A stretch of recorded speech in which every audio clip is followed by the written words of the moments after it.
Hola, buenas noches, estimados, buenas tardes, estimados contertulios, Alén, lectores, auditores, todos muy buenas tardes, ojalá lo hayan pasado bien el fin de semana, otra edición de este programa de conversación. Lamentablemente parece que no van a poder, o sea, Sub tiene unos compromisos familiares y Pablo tal vez pueda alcanzar a llegar, pero lo más probable es que no, así es que vamos a tener una tertulia con Alén. La fanaticada femenina va a estar muy contenta, así es que vamos a conversar sobre un tema muy relevante que es respecto de la FED, de los bancos centrales, de la actuación de los bancos centrales. Eh, Así es que eso como introducción, no sé, ¿quieres saludar a la audiencia, Alem? ¿Cómo has estado? Sí, ¿Cómo por está tu madre? supuesto. Buenas tardes. Bien, bien. Afortunadamente ya reponiéndose milagros de la biónica, Gracias, como sí. digo. Así De la que biónica. Es sí, complicado. prácticamente de las prótesis y todo, la verdad es que hacen milagros.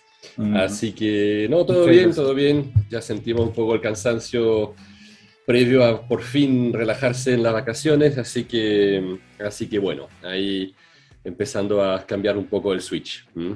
Así Qué que, bueno, yo creo que pero obviamente atento a todo lo entretenido que sigue ocurriendo, no tanto en el plano nacional como lo así dijiste, pero es. más bien en el plano internacional. ¿M? Así es, hoy día va a ser un programa más corto la ausencia del roster del roster titular en el fondo, parte importante, la mitad de hecho. Así es que vamos a hablar, probablemente va a ser más dinámico y tal vez con las preguntas de los auditores en algún momento, un poco más dinámico con ellos. Yo estoy viendo el chat de Felices y Forrados Live. Luego ya también tal vez me Ujú. voy a cambiar al FIF Live para ir viendo ahí los comentarios, aparte de los que salgan en la wincha de abajo, de la parte de abajo. Comencemos con la contingencia. Yo, la verdad es que no hay ninguna, prácticamente nacional, nada que no confirme probablemente lo que hemos estado conversando, que la trayectoria es bastante clara. Ujú. De económica estamos hablando, es bastante clara. De hecho, ayer creo que fue la aprobación por unanimidad de la iniciativa del PGU, que es la pensión garantizada universal, Ujú. y con un artículo inconstitucional dentro, y fue unánime, que era el artículo sobre el impuesto a los super ricos. Y pasó Ujú. unánime, o sea, toda la gente supuestamente derecha lo aprobó eso. Entonces, eso dice bastante claro lo que viene en camino, lo que lo hemos conversado harto ya. No tiene mucho sentido Ujú. conversarlo, recordarlo en el fondo que la trayectoria que traemos desde Bachelet 1 probablemente. Después se ha reforzado cada vez más deuda, que lo vamos a ver con la FED y las teorías económicas, y cada vez más deuda, y ahora que ya alcanzó un volumen significativo, o sea, 100 billones de dólares de deuda, poco más. Ujú. Ahora, para compensar esa reventada de tarjeta de crédito, que está sucediendo y que va a seguir sucediendo probablemente tal vez más acelerado, van a empezar los impuestos asesinos. Entonces, para tratar de compensar eso, y eso es una combinación muy, muy tóxica, como lo vamos a ver después en la sección de los bancos centrales. Eh, no sé, yo tengo la duda con el puesto a los patrimonios súper ricos, nunca ha funcionado esa cuestión. La gente se va obviamente del país o saca sus capitales o lo que sea. ¿No? Pero es el impuesto más fácil de cobrar, porque la verdad es que el número de contribuyentes que eso está, digamos, como al cual está apuntando es mínimo. La gente dice, bueno, que paguen los ricos, ¿cierto? Eso es como muy fácil y no tiene ninguna, prácticamente, es irrelevante políticamente. Yo creo que, o sea, para la gran masa de votantes, etcétera, es algo sumamente popular y aunque no se sepa que no, prácticamente no genera nada sustancial. ¿M? Tú dices que es popular, llegamos a ese punto de resentimiento en el que es popular quitarle a los ricos. Yo creo que sí, yo creo que se Sí. vende. Sí, sí, por eso que si fue votado con unanimidad, significa que realmente no hay ningún diputado, senador, no sé quién votó en realidad en esa instancia, pero que que realmente tenga un problema, ¿cierto?, con sus votantes. A lo más un llamado de un amigo diciendo, oye, por favor, pero O se sea, sabe, ya los claro. ricos están completamente vacunados, por decirlo así, ya saben qué hacer. Y, y justamente con tu post, digamos, sobre el tema, quería mencionar para mí la noticia relevante del día. eh, y es que Rolls-Royce, el fabricante de autos de lujo, Sí. aumentó un 49% su venta el año pasado, ¿cierto? Y si quieres pedir un auto ahora, es un año de lista de espera, ¿cierto? Entonces, pero si tú ves, es lo mismo para Bentley, para Lamborghini, para Ferrari, para todas las marcas así, top, McLaren. De modo que la verdad es que los ricos están súper bien, muchas gracias. O sea, es prácticamente como un sentido de que se está haciendo lo contrario a prácticamente de lo que la tendencia quisiera hacer, ¿no? Y de eso creo que podemos hablar también, por qué se genera eso. ¿Mm? Lo que pasa es que los ricos son ricos, ¿no? O sea, trabaja para ellos el capital y el capital es muy móvil. Se lo pueden mover a cualquier lado. Salvo que Ujú. estén invertidos en propiedades, que probablemente van a empezar a deshacerse de ellas más temprano que tarde. Eso pensaba, Eh, mm, hasta que un amigo me dijo ayer que vendió un fondo en un mes o menos al precio que quería. Y no una cosa chica. Entonces, la verdad es que hay gente comprando, ¿cierto? Y ¿Sí? entonces, la verdad es que me llamó mucho la atención, ¿ah? Y que ese mismo amigo me dice del fruto de la venta del fondo, voy a comprar propiedades. Entonces digo, wow, pero no sería lo contrario, digamos, como estar más líquido, etcétera. Dice, no, dentro del portafolio es bueno tener también buenas propiedades, como una especie de, claro, de diversificación, eh, pero sin ningún tipo de miedo, me llamó mucho la atención, me llamó mucho la atención. Entonces, una cosa como fue ayer, la verdad no tuve tiempo de indagar, pero sería interesante saber un poquito por qué está pasando eso. ¿M? Así que, Yo creo que un poco confianza de que las cosas no van a empeorar tanto en términos tributarios y ujú, que probablemente sea cierto en la medida en que no empeore tanto la deuda. claro, Si empieza a correr mucho la deuda, o sea, empieza a gastarse mucho más dinero de lo que se recolecta, ahí va a empezar el tema tributario más duro. Y lo ujú, más fácil de recolectar siempre son las casas, porque obviamente sí, no la puedes liquidar de una sola vez.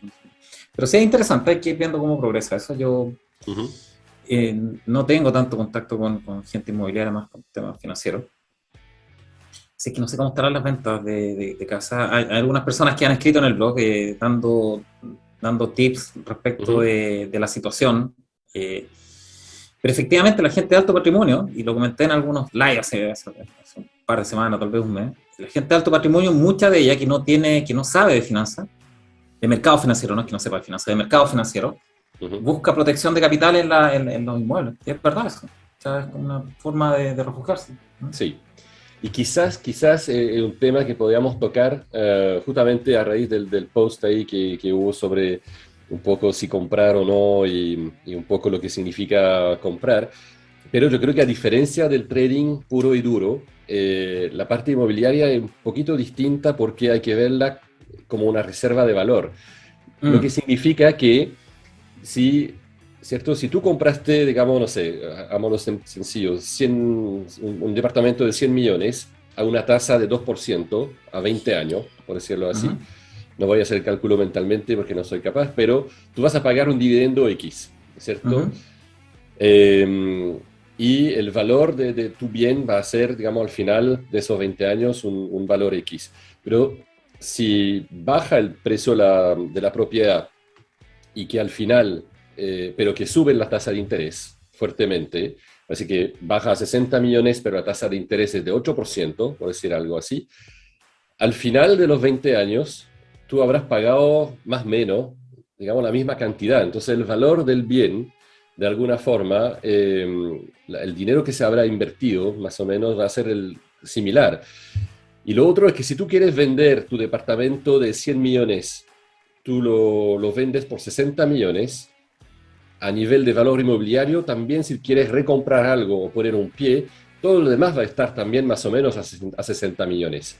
O sea, hay una Claro. especie de equilibrio a nivel nacional. Si uno lo ve a nivel internacional es más complicado porque hay tema de cambio de divisa, etcétera, que puede, y que también puede haber partes donde el inmobiliario está súper alto cuando en otras partes está más bajo. Pero a nivel nacional yo creo que hay una especie de equilibrio que se mantiene mientras la gente se quede. Ahora, el caso Venezuela o incluso caso argentino, el problema empieza cuando la gente se va.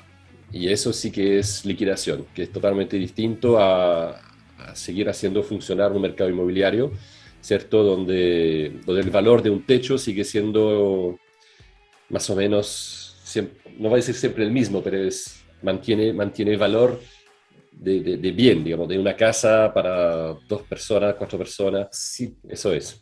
si tú te quedas, claro, si tú te quedas, si la compras para vivir, en el fondo, Sí, el valor de mercado va a ser irrelevante en el fondo para ti porque estás viviendo ahí. No claro. tiene mucho valor. El problema es cuando, por ejemplo, tienes, digamos, 2 o 3 casas, tu casa en la playa, que la pagas con arriendo, ¿cierto? Sí, eso sí. Y ya no tienes lucas para pagar eso. Ujú. Entonces tú, si eso es muy extendido, obviamente siempre sucede eso. Hay periodos buenos y periodos malos en los que no puedes pagar vivienda, pero si eso se empieza a extender, si hay un periodo de recesión con altas tasas de desempleo y la gente ya no puede pagar eso, Ujú. empieza la liquidación. Y eso sí Exactamente. te puede, y ahí sí te puede pegar en el valor real, en el fondo. O sea, la deuda no disminuye, Claro. la deuda jamás disminuye de valor, pero tu activo sí. Eso sí puede Sí, ser, ahí sí puede provocarse, pero depende también de las condiciones generales del claro. mercado, en el fondo. Sí. Claro, pero sí, efectivamente, si la compras para vivir y siempre vives ahí, que suba o baje, te da un poco lo mismo, ¿no? O sea, la Ujú. percepción de riqueza mayor o menor la tienes, pero en el fondo sigues viviendo ahí, ¿no? Disfrutas de los beneficios de la valorización, porque probablemente se valorice porque hay mejores accesos, mejores rutas, mejores Ujú. mall, qué sé yo, lo que sea. Claro. Pero efectivamente, el mercado inmobiliario es el más duro de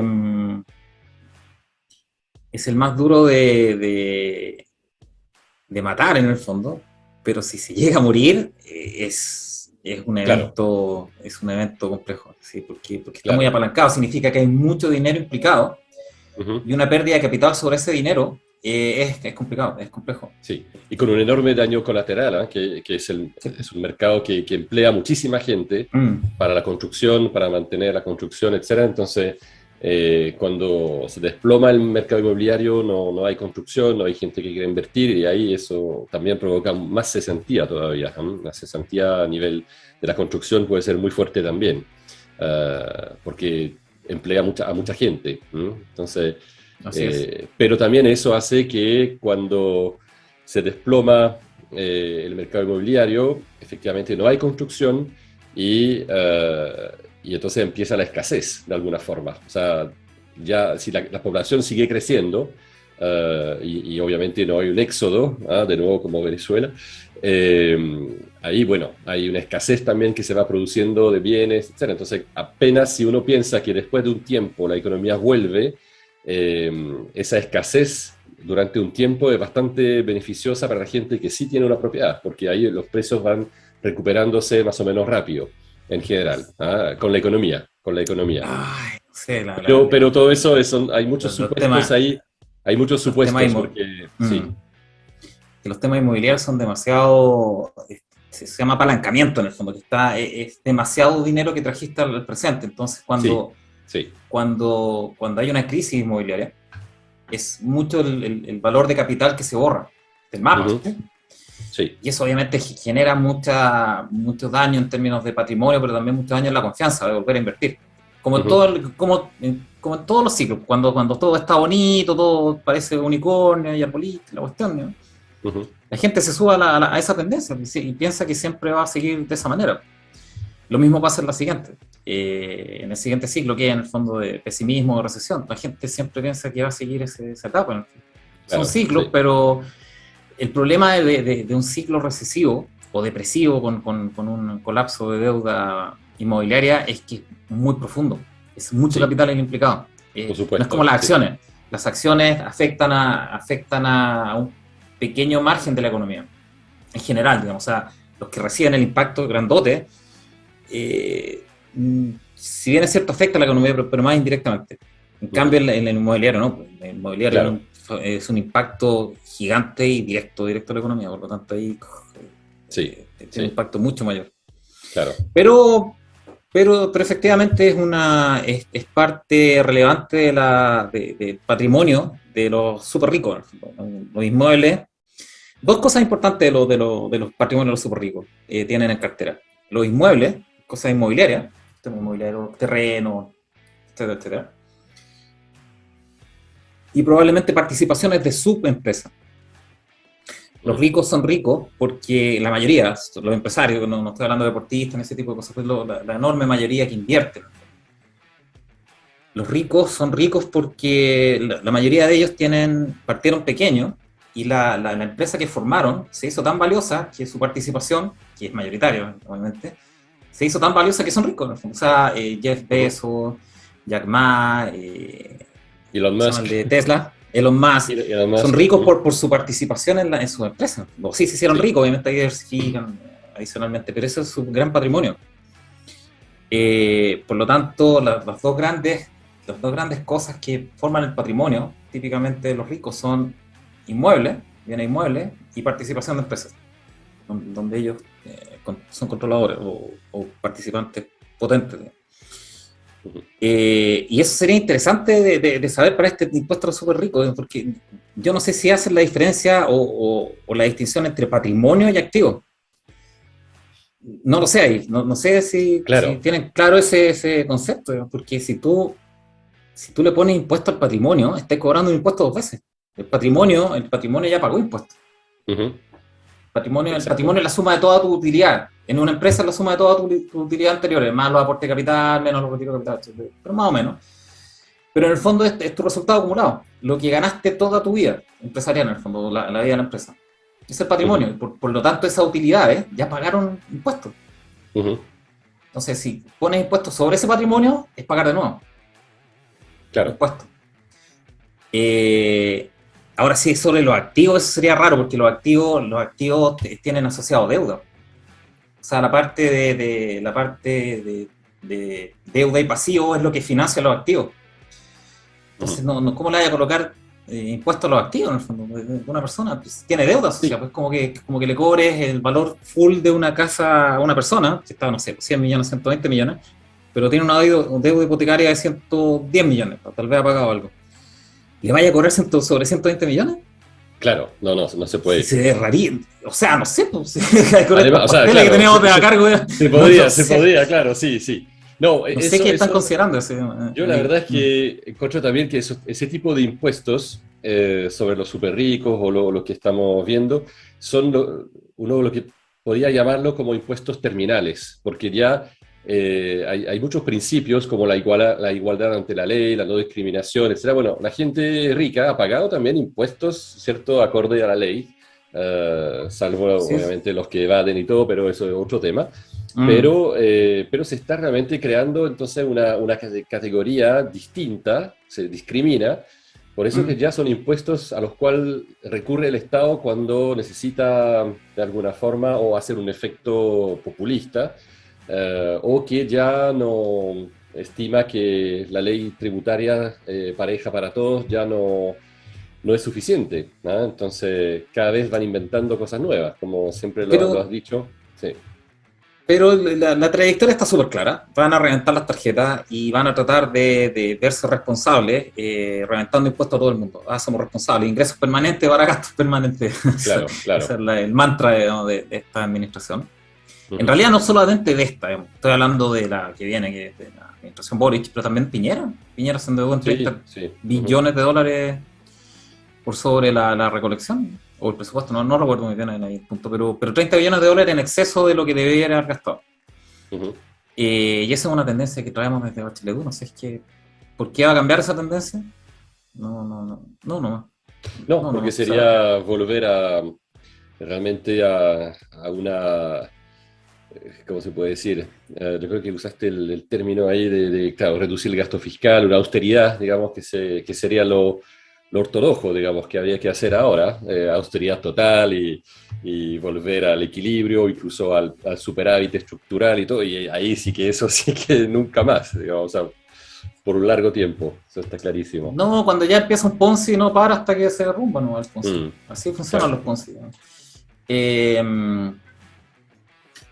no sé si hay otro tema más contingente interno, como para tocarlo antes de que pasemos al tema principal, que es la Fed, en el fondo. Yo creo Sí, sí, yo que creo es un tema muy que relevante sí, para sí. tocar. ¿Mm? No sé si quiere ir con eso, Alain, para Yo creo que sí, discutirlo. por supuesto, sí, sí, porque el tema acá, la verdad que le hemos dado vuelta y ya estamos de alguna forma hablando, anticipando un poco también lo que va a hacer la Fed, porque es relevante, es muy relevante ese tema de la Fed. Ya, pues entonces vamos con el tema principal, jefa. Vamos a hacer un programa extremadamente expreso.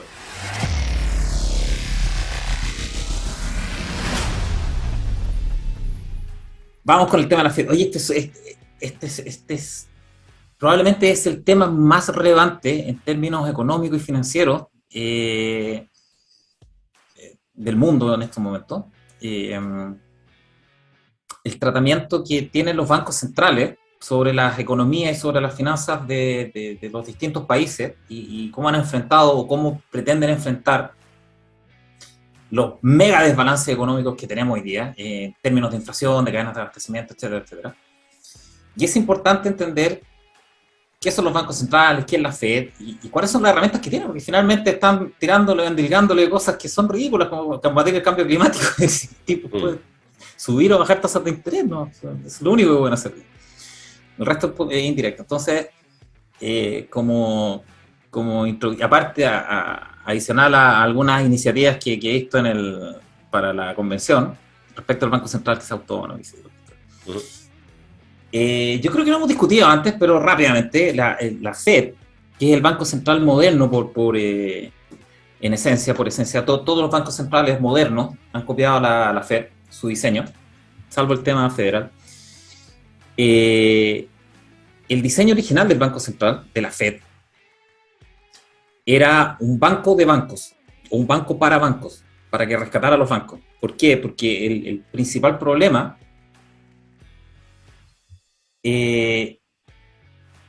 económico y financiero que enfrentan las economías es cuando se produce deflación. Es cuando hay un colapso económico que hace que existan corridas bancarias. Puede ser un colapso financiero que obliga a la gente a sacar dinero para cubrir sus malas apuestas, por ejemplo. Eso es típico, ese fue un Lehman, es un momento Lehman. Entonces, eso pasó en Estados Unidos en 1890 y algo, 93 puede ser. Ahí la gente puede googlear, digamos, al final, es un tema académico. Y la siguiente fue en 1907. Con el terremoto de San Francisco hubo un gran desbalance en Estados Unidos de flujo, y eso provocó un pánico financiero en Wall Street, ¿no? Y eso pues, provocó corridas bancarias. Empezó a haber corridas bancarias gigantes. Y ahí JP Morgan encerró a todo Wall Street, encerró su oficina por fuera.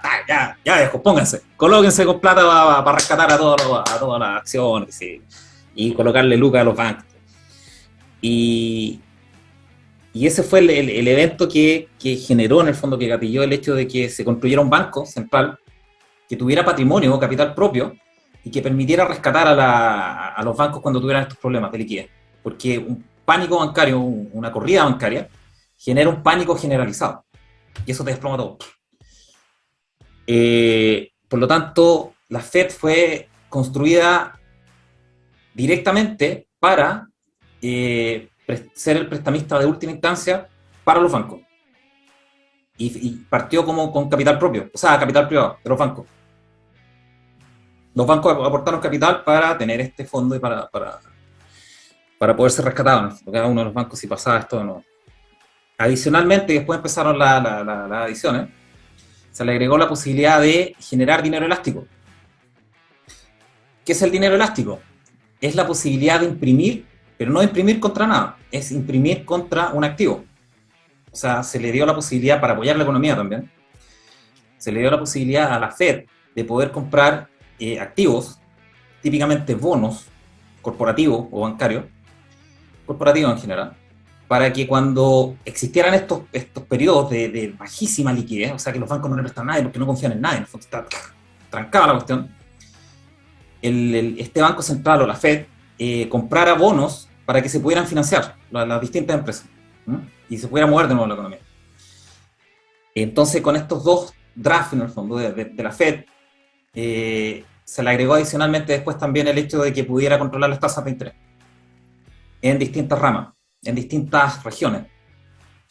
¿Por qué? Porque vieron que el flujo desde San Francisco a Nueva York con el terremoto provocó el pánico no al revés, de Nueva York a San Francisco. El flujo de salida por los seguros, se fue completo. Y eso provocó el pánico. Entonces, ok, vamos a diferenciar tasas, la posibilidad de que tengan tasas. Ese fue el origen de la Fed. Y ese realmente es la misión original de un banco central, ser el prestamista de última instancia y apoyar con liquidez y con el dinero elástico a la economía privada cuando exista esta restricción de dinero, de capital circulante. Después vinieron las teorías económicas que nos rigen a todos, hoy día, las teorías económicas financieras con las que se mueven los bancos centrales. La principal, o las principales son keynesianismo y monetarismo, que no son iguales, pero son parecidas, para un poco entender de qué se trata lo que hacen los bancos centrales, o lo que intentan hacer. ¿Hasta aquí vamos bien? ¿Hay alguna pregunta de los lectores y auditores? No. Un comentario para leer, no sé, un enojo. ¿A leer? No, súper bien. Yo creo que hay que entender bien los fundamentos de cómo funciona el Banco Central, de todas maneras, sí. Ya. Levab dice que los bancos deberían quebrar nomás. Imagínate que el Banco de Chile quiebre. Con todos los depósitos que están adentro. Y que se vayan todos los depósitos. Imagina el pánico financiero eso. Uh-huh. No. Fue un tema en el año 82, 1982 el año 82. en Chile, ¿cierto? Y claro, sí. No, si quiebra un banco del estilo, en realidad cualquiera, pero uno de envergadura, deja la crema. O sea, hay un efecto pánico dominó. Inmediato. Sí, Inmediato el sí, pánico. Sí. Y eso es lo que busca evitar la Fed, los bancos centrales, que se expandan ese pánico bancario. Y ese es el motivo original. Ahora vamos con el keynesianismo, que es la política, o que es la teoría monetaria que nos rige, keynesianismo-monetarismo, que es la que nos rige hoy.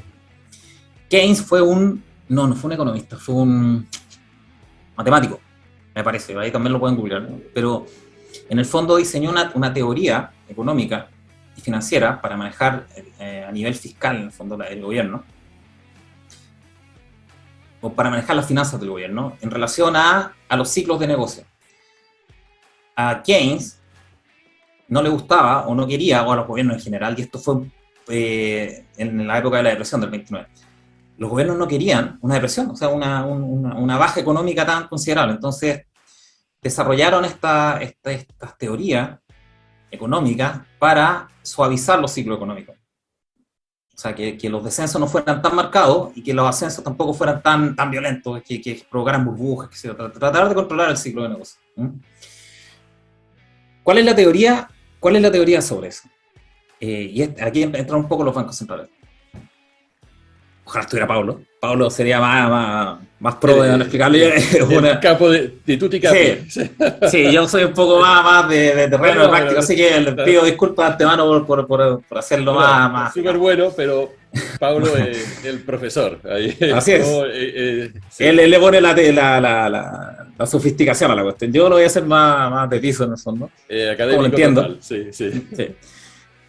Lo voy a hacer más de piso, ojalá se entienda. A ver, el keynesianismo, o Keynes, ¿qué propuso Keynes cuando hay recesiones? Esto es muy importante. Keynes propuso que había que incentivar la demanda. Significa a la gente, había que pasarle plata a la gente. ¿De qué modo? ¿O de qué manera? Que el gobierno se endeudara, que tomara deuda para eso volcarlo hacia la gente. Puede ser indirectamente vía proyectos de infraestructura y trabajo estatal, en el fondo, que permitieran que la gente recibiera un sueldo y lo pusiera a trabajar. ¿Sí? Esa es la forma en que Keynes visualizaba que en una bajada económica, en una recesión, el Estado tenía que intervenir. El Estado, no el gobierno. El Estado tenía que tomar deuda a dos manos y meter esa deuda, ese capital en la economía. En la forma en que ya lo comenté, infraestructura, trabajo, estatal, etcétera, etcétera.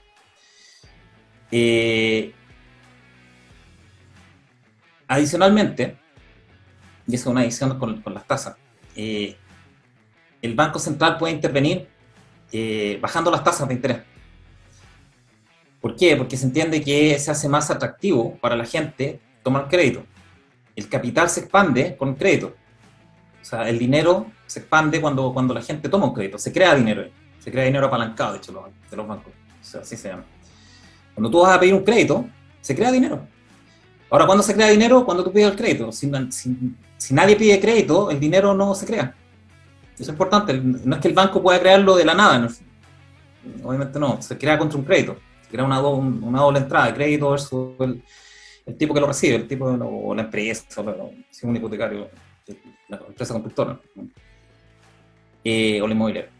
Entonces, si estáis muy enredados, me dicen que es un tema bien complejo. No sé si se entiende hasta ahora. El tema del keynesianismo. Yo encuentro que está clarísimo, sí. Ok, entonces el keynesianismo, la teoría de Keynes, que le gustó mucho a los gobiernos, sobre todo a Roosevelt, que era el que comandaba el tema en Estados Unidos en esa época, le gustó mucho. ¿Por qué? Porque le daba permiso al gobierno de endeudarse, claramente. En una recesión, endeúdate y apoya la economía y qué sé yo. Y baja las tasas de interés para que la gente tenga más atractivo endeudarse. Esa es la teoría bajo las tasas de interés. Ahora, ¿cuál es el caveat, como dice Joaquín? ¿Cuál es la contraparte? Que en el ámbito fiscal, Keynes sugería endeudarse, apoyar la economía, bajar las tasas de interés para que el crédito privado se creara, para que la gente tomara crédito, para consumir, también para emprender, y también tenía que bajar impuestos, ¿no? Para apoyar el emprendimiento, para apoyar la creación de empleos privados y actividad privada. Ese era el esquema completo de Keynes. La idea era que fuera justamente contracíclico. Cuando el ciclo de crear riqueza está bajando, se sustituye momentáneamente para que no baje del todo, destruyendo todo, pero se espera, obviamente, se hace eso en previsión de que el ciclo vuelva a subir. Y entonces hay que preparar, digamos, ese periodo, apuntalar un poco la economía para que cuando el ciclo sea de nuevo ascendente, todo lo que se ha invertido y todo pueda, digamos, de alguna forma pagar la deuda que se contrajo a nivel de gobierno o a nivel de privado. Ese es el ciclo lógico. Cuando tienes problemas, claro, cuando tienes una emergencia, echas mano a la línea de crédito y te vas con todo para tratar de solucionarlo. Cuando sales de la emergencia, empiezas a recortar gastos, empiezas a recortar lo que te provocó la emergencia en el fondo, y empiezas a tratar de generar más ingresos o recortar gastos para poder compensar y pagar la deuda. En el ámbito fiscal, ¿cuál sería? Una vez que ya saliste del problema o de la recesión y empezaste a crecer sostenidamente, tú vuelves los impuestos a la etapa anterior, en el fondo, anterior a tu bajada de impuestos por recesión, y dejas de emitir deuda. Reduces tu emisión de deuda. Por lo tanto, vuelves a compensar en el fondo y quedas preparado nuevamente en términos de rating de crédito, etcétera, etcétera, para una nueva recesión. O sea, ese debería ser la misión del gobierno en visión de Keynes. Okay. ¿Cuál es el problema de esto? ¿Cuál es el gran problema? Que los gobiernos como que pescaron una media. La parte buena, la parte bonita. Para el gobierno. O sea, sí, a ver, claro. ¿Cuál es el mensaje para el gobierno? Lo que escucharon. Nos podemos endeudar después, la raja, nos endeudamos. Podemos aumentar impuestos. Ok, aumentamos impuestos. Podemos bajar la tasa de interés para que nos baje el interés de la... perfecto, pum.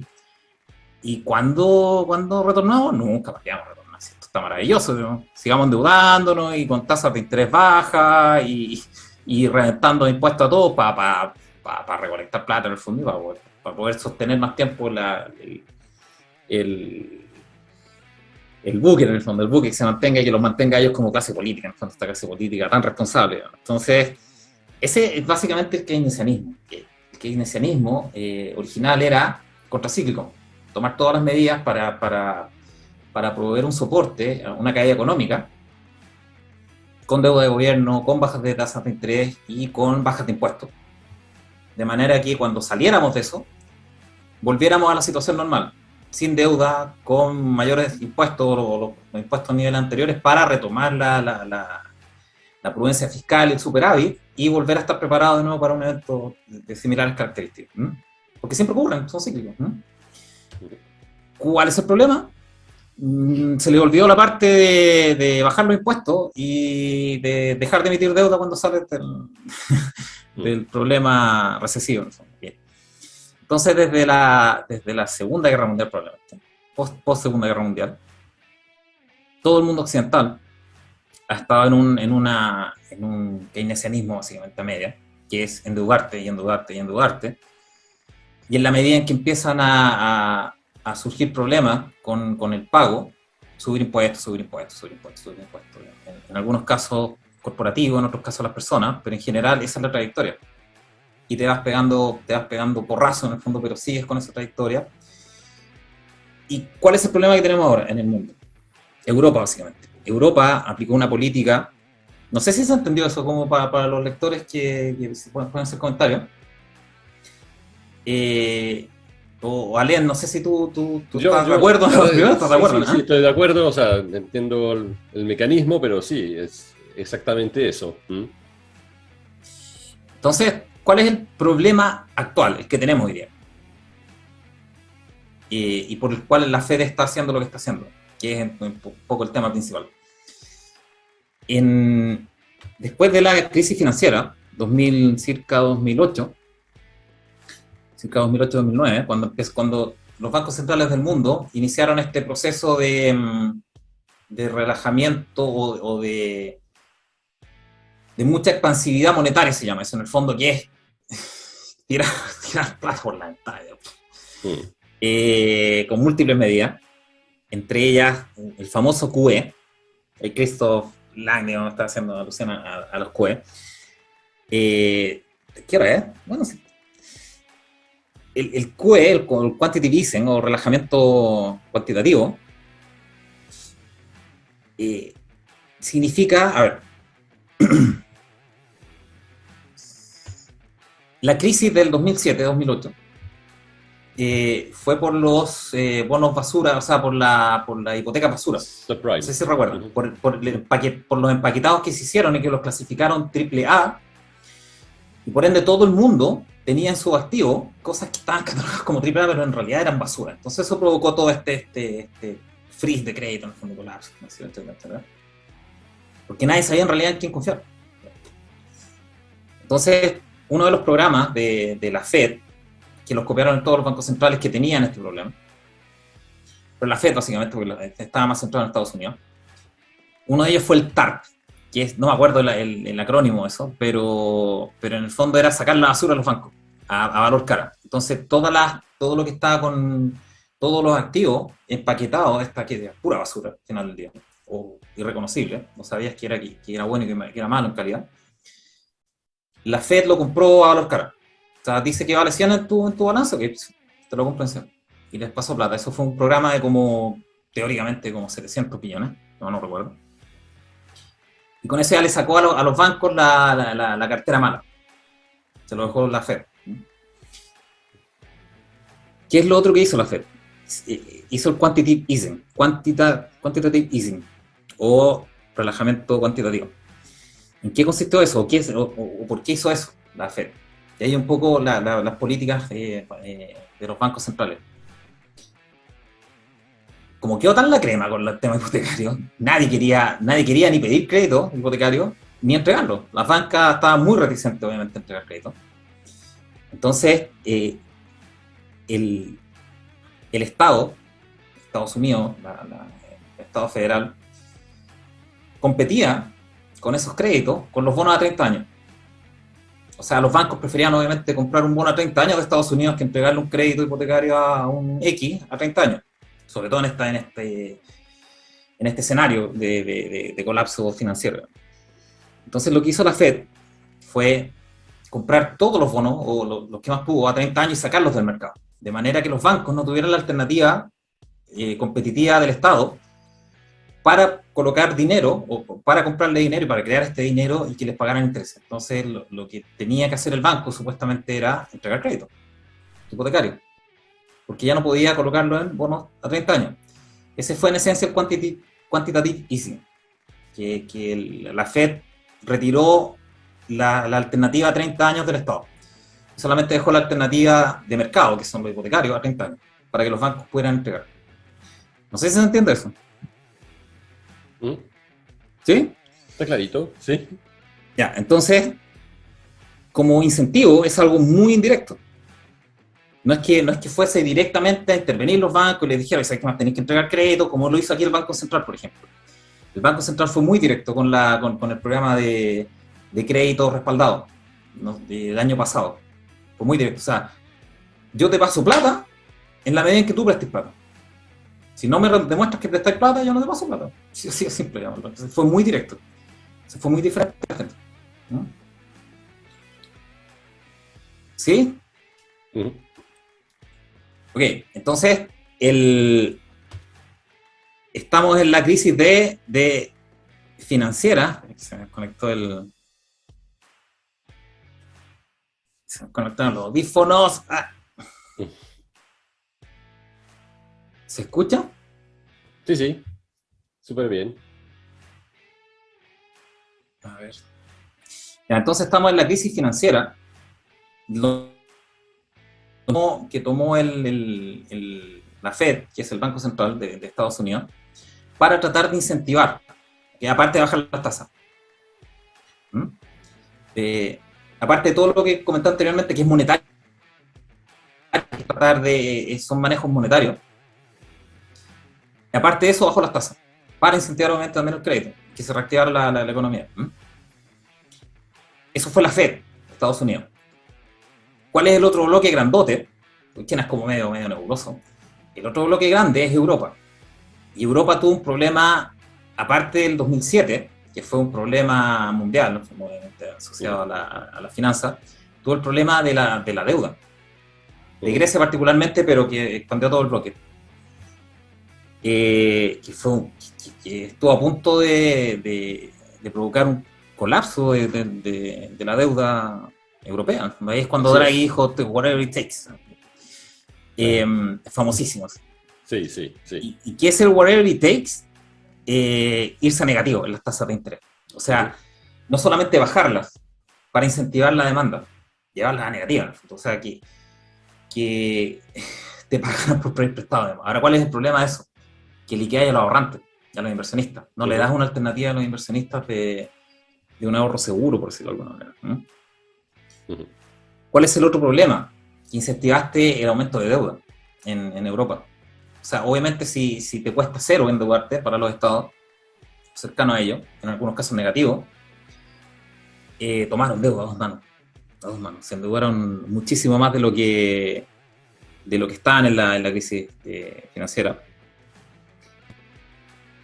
Y llegaron a niveles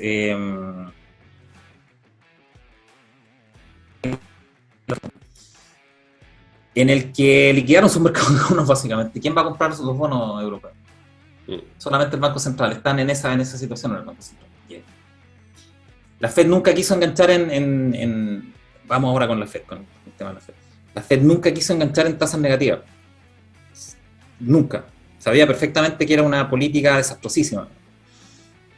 ¿Y por qué, con todo respeto, que los gringos no lo hubieran entendido? Es muy difícil. Yo creo que con todo respeto los gringos tampoco lo hubieran entendido. Que como de tener una tasa de interés negativa, hay que hacer una pequeña gimnasia mental, digamos, es algo que es totalmente contraintuitivo, ¿cierto? Entonces, yo creo que más allá de las grandes teorías y todo, estuvieron cerca del interés prácticamente cero, pero 0,25. claro, pero no quisieron llegar a negativo porque yo creo que rompía algo también del entendimiento de lo que es el dinero, ¿ah? Para los gringos. Creo que la mentalidad es distinta también a los europeos, entonces yo creo que hay algo contraintuitivo de tener tasa de interés negativa, ¿no? Y yo creo que hubiera sido aún peor, de todas maneras.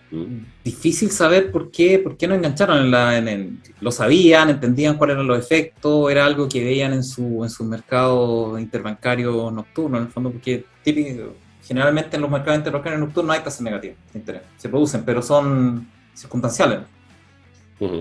Generalmente están sobre el cero. No sé, la verdad es que ahí es difícil de entender. Si son capos, son secos, fue suerte, digamos, fue costumbre. Pero hay temas quizá psicológicos más fuertes, pienso yo, así como sin estar metido obviamente en eso muy, muy fuerte, pero la verdad es que yo creo que es un tema psicológico, que el dólar no puede como generar un interés negativo. Hay un tema quizás psicológico. Puede ser, pero también es cierto que la Fed se mantuvo mucho tiempo, bueno, todavía hasta ahora, porque fue un anuncio de que iba a anunciar, de que iba o tenía la intención de aumentar las tasas. No es que la haya aumentado. La Fed se mantuvo mucho tiempo en 0,25, muy, muy cerca del cero. Supongo yo es algo muy parecido al 29, al 27 de hecho, no al 29, a 1927.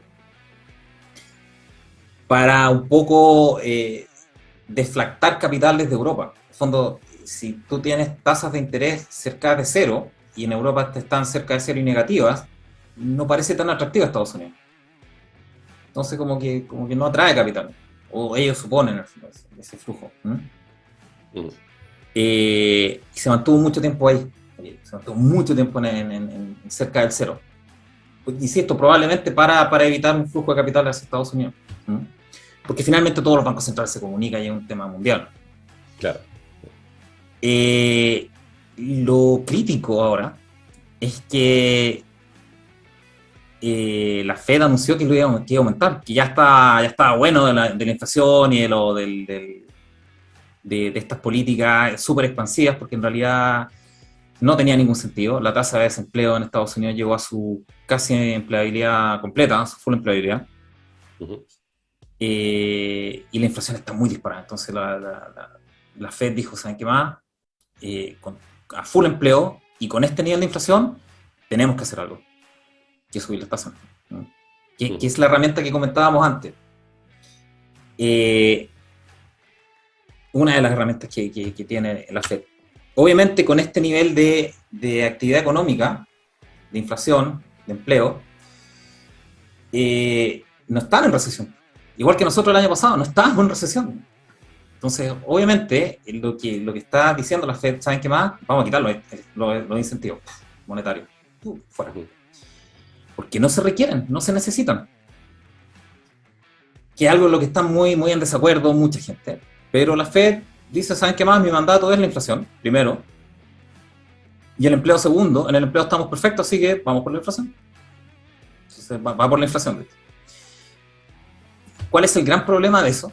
Es que al aumentar las tasas de interés de Estados Unidos, sea por la Fed, sea por mercado, los bonos europeos en cero negativo, no sé, muy atractivos que digamos. Nada, o sea, están en euro contra el dólar, que el dólar en términos generales está como en rango, pero se está apreciando, más o menos. Pero tiene el potencial. O sea, ok, voy a comprar bonos que me pagan un interés de 2%, 3% en el plazo, o pueden llegar y se van a apreciar por ende. Y aparte me lo van a pagar en una moneda que se está apreciando. ¿Qué mejor ecuación? Por lo tanto, se corre el riesgo con esta tasa de tasa que los bonos europeos estén obligados a subirlo.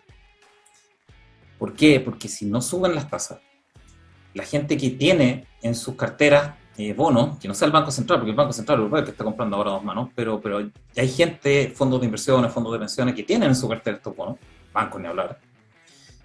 Y por ende, si ven que, oye, no me renta nada esta cuestión, los liquidan para ir a comprar bonos estadounidenses, que son bonos del centro económico, en el fondo con dólares.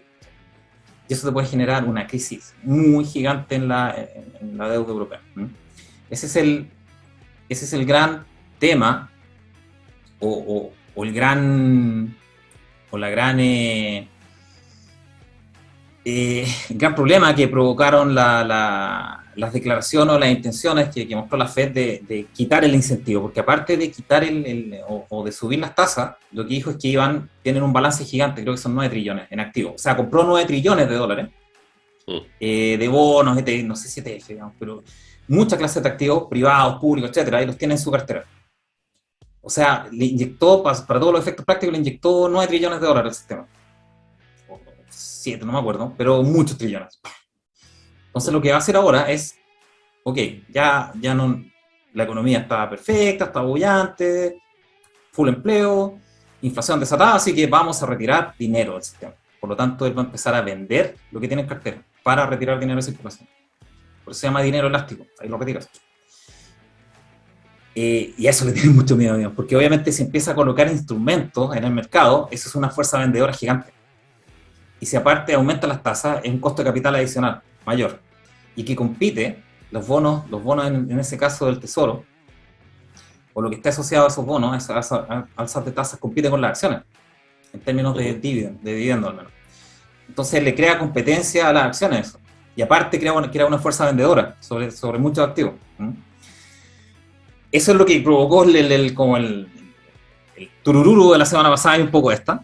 También estaba ahí como medio debilucho los mercados financieros. Ni hablar los bonos americanos se fueron el de 10 años.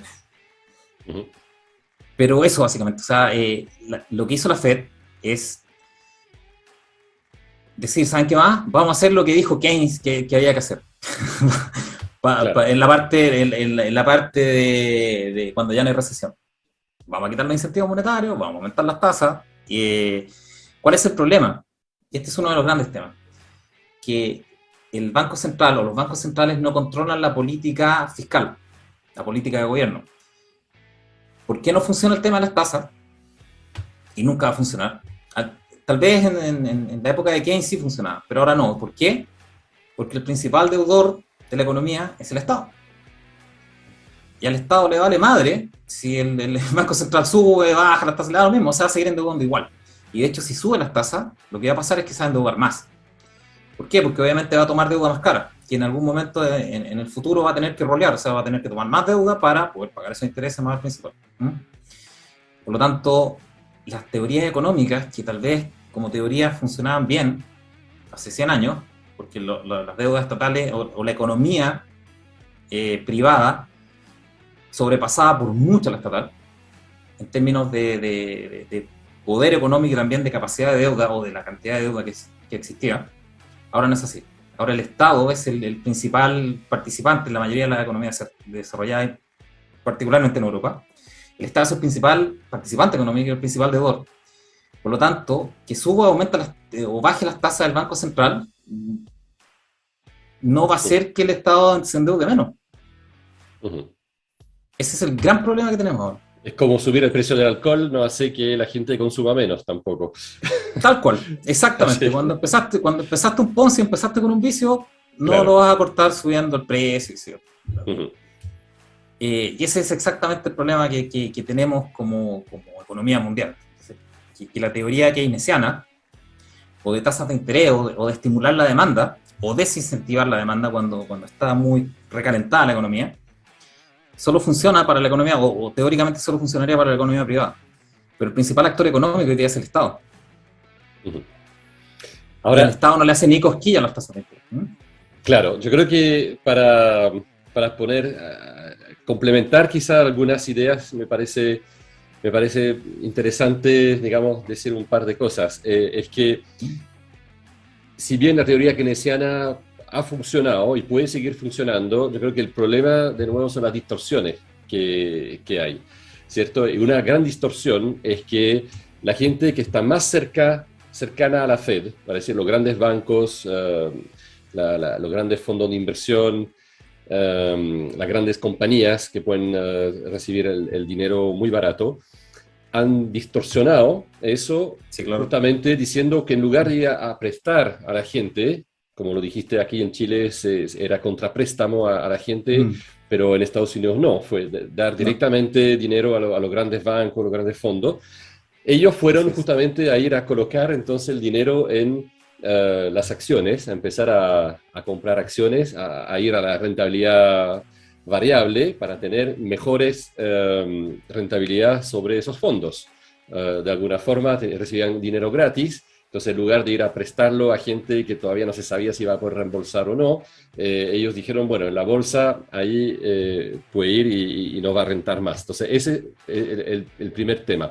Segundo tema, que las empresas que tenían acciones con ese dinero barato empezaron también a recomprar sus acciones, que Así hizo es. también artificialmente subir Buybacks.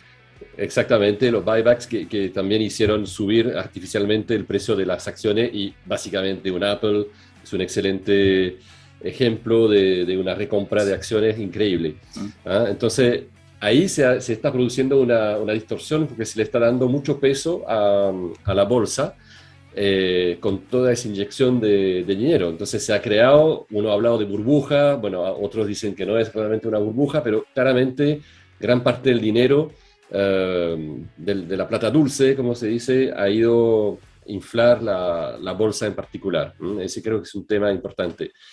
Y el otro tema que también donde está la distorsión es que el mundo en general, los gobiernos, yo diría que nunca se han hecho cargo como ahora de la actividad de la gente, ¿cierto? O sea, un buen gobierno o un buen Estado, ¿qué debería hacer? Debería dejar tranquilo y dar un marco legal, un marco de estabilidad será al 80%, al 90% de la gente para ujú. que se desarrolle, para que vivan, para que hagan sus cosas, lo que el ser humano siempre ha podido hacer. Y el Estado entonces puede efectivamente recaudar impuestos y todo para ayudar al 10%, 20% más débil. Ahora el problema, y lo vemos ahí muy bien en Chile, es que prácticamente el Estado se está encargando de que con la plata del 20%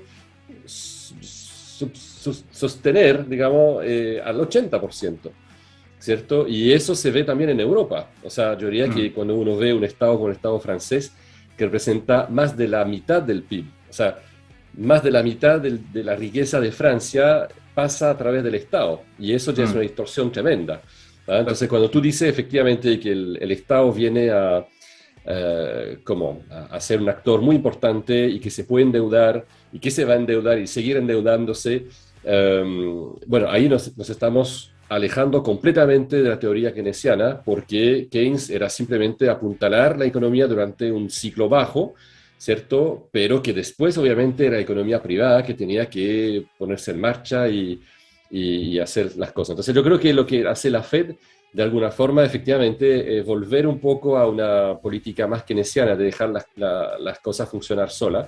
Eh, pero gran parte del mundo eh, está, digamos, en unos 10, 12 años, ha empezado a tomarle el gusto a la plata dulce, Europa ni hablar, y entonces va a ser muy difícil el destete, digamos, de decir, no, no, ahora la economía va a tener que sostener solo. Y ahí puede venir lo que puede ser un sinceramiento de la realidad económica, cuando uno diga, bueno, ustedes vuelan solo, y uno va a ver que muchas empresas, muchas instituciones no son capaces de volar solas y se van a reventar, digamos, que creo que es un poco el problema. Cuando se quite todo ese apoyo, por eso que no lo van a poder hacer, ¿no? Y ahí entramos en otra teoría que se hizo prácticamente imprescindible, que es la famosa teoría monetaria moderna, ¿ah? Que endeudarse al infinito, Mm. porque no hay alternativa. O sea, es como, ¿De, de dónde nace esa teoría monetaria moderna? Justo de Europa. Porque claro, Europa y- nace porque el modelo keynesiano, en el fondo, o el modelo de inflación, o de incentivar la demanda que te genera inflación, ¿m? No está funcionando ni en Japón primero ni en Europa después. ¿Por qué? Porque con tasas negativas, ni siquiera cero, negativas, en el fondo, eh, inyectándole una cantidad enorme de dinero en términos de comprar deuda del Banco Central, inyectarla de vuelta, que el Banco Central Europeo está comprando dos manos de deuda, y eso es dinero obviamente que se inyecta a los gobiernos y de ahí se desparrama supuestamente. Le ha metido como 6 trillones, si mal no recuerdo, como 6 trillones de dólares, tal vez más, desde el 2014 el Banco Central Europeo, con tasas negativas, y estaban a patas con la deflación, en el fondo hasta el año pasado estaban a patas con la deflación en Europa. Claro, por lo tanto, la gente, los de la teoría monetaria moderna, en el fondo, que son los de los arbolitos unicornianos, en el fondo, que creen que los árboles mágicos no existen, dicen, oye, pero viejo, mira, los tipos tienen las tasas de interés bajas, le han metido una cantidad enorme de trillones de dólares, haciendo lo más bananero posible, que es comprarse a ellos mismos los bonos de gobierno, y están a patas con la deflación, no hay inflación. Encontramos el santo grial de las teorías monetarias modernas. Y desde ahí nace, en el fondo, de Europa, de la experiencia de Europa. ¿Cuál es el problema de eso? Que es Europa. Uno. Y segundo, que eso tiene límites. ¿Cuáles son los límites de eso? Lo marcó la Fed ahora. El límite es que la gente que tiene los bonos comienza a entender que lo que están haciendo en Europa no es sostenible. Por lo tanto, oye, es que en realidad no está bien esto, así que los bonos, yo dejo, tomen los bonos de europeos, muy lindos, muy bonitos, muy pro, muy socialdemócrata, lo que quieran, yo me voy a Estados Unidos a comprarle sus bonos a 3% al año, en dólares. Y hay que reclamar. Ese es el límite. Y por lo tanto, la teoría monetaria moderna nace del hecho de que en una distorsión momentánea particular de monetaria, no están los efectos de estas enormes distorsiones económicas. Todavía no se ven, pero eso es momentáneo. Y están tomando una teoría que no funcionó, que de hecho ahí te das cuenta que la teoría keynesiana no funciona, porque hay otros factores, considerando que en el fondo es la confianza. Si a ti te ofrecen una tasa de interés al 1% para pedir un crédito, pero la economía crece al 0%, tú percibes que no hay nada donde poner tus lucas y que te vaya a rentar, no tomas el crédito, ¿no? Porque no tiene sentido. No, da lo mismo. Y si, al revés, si tú percibes que la economía o que la bolsa o que lo que sea, en el fondo te puede crecer 50%, y la tasa de interés para tomar un capital es de 15%, tú lo vas a tomar, obviamente, porque vas a duplicar tu dinero. Depende de la confianza, en el fondo, depende de la percepción de económica. Bueno, de la confianza de que haya de nuevo un ciclo ascendente. Ese es el tema. O sea, todo eso está perfecto cuando realmente es un ciclo que uno puede prever. Y yo creo que antes, en realidad, se veía con bastante frecuencia, que incluso acá en Chile, donde hemos vivido varias crisis, y es curioso como cuando empezaba una crisis, mucha gente en el ámbito inmobiliario, que conozco un poco, digamos, de edificios, etc., compraba terrenos y empezaba a hacer proyectos, porque ese proyecto, que yo empezaba el año 1, lo iba a poder vender el año 3 o 4, ¿cierto? El tiempo de hacer el proyecto, tiempo de construir, tiempo de habilitar y vender. Entonces, si empezaba una crisis, pero que yo sabía que el final del túnel era en 3 o 4 años más, hay gente que se anticipaba, invertía efectivamente en el ciclo bajo para estar listo a la salida del ciclo bajo y estar con un producto a la venta. Y eso es lo que precisamente nos está viendo ahora, que hay como no hay un horizonte político, hablo de Chile obviamente, no se está viendo el mismo empuje en la confianza en un ciclo ascendente a futuro. Cosa que en Estados Unidos es un poco lo contrario, porque se ve que la economía está funcionando y mal que mal ya algunos están soñando con Trump 2024. O sea, parece una estupidez, pero dicen, bueno, Biden va a tener su ciclo, no lo está haciendo tan bien y la gente se va a cansar, y ya están diciendo, bueno, si bastaría que Trump u otra figura, no sé quién, digamos, más o menos fuerte, fuera digamos, diera la perspectiva de un ciclo más fuerte ascendente, y bueno, y ahí todo de nuevo parte muy fuerte. Yo creo que ese es un tema de expectativa, de alguna forma. Así es, así es. y pueden ser expectativas buenas que te alientan el ciclo económico solo por la expectativa o la confianza, llamémoslo de esa manera, o pueden ser expectativas muy malas que te acentúan en el fondo la caída, que la gente empieza a hoarding, se llama eso, que ahorrar y salvar y poner a los costados del dinero. Claro. Y ese es un poco el factor que yo creo que le falta a estas teorías, el factor humano, llamémoslo de esa manera. No es, claro. No es como el artículo de Le Monde Inversiones, que lo comparaba a una dieta en el fondo. Claro. Rodrigo Valdés, que es dinero entra, dinero sale y sería en el fondo, pero hay factores humanos ahí, tal como en una dieta, que no tienen que ver solamente con calorías entrantes y salientes. Digamos, ¿no? Claro. El sistema humano, el cuerpo humano no es un sistema termodinámico cerrado, por lo tanto hay otros factores que influyen, lo mismo en la economía, hay otros factores que es principalmente la confianza. Tú le puedes inyectar todo el dinero que quieras a un sistema termodinámico económico, y si no hay confianza, no se mueve nomás, los gases no hacen su circulación, no hay calor. Claro. Sería es como hacer dieta con metabolismo bajo. Tú puedes, si tu metabolismo es bajo, vas a hacer dieta y tu metabolismo lo único que va a hacer es bajar más, digamos. Así es, exactamente. Digamos, mira, te manejáis. Así es, sí, claro.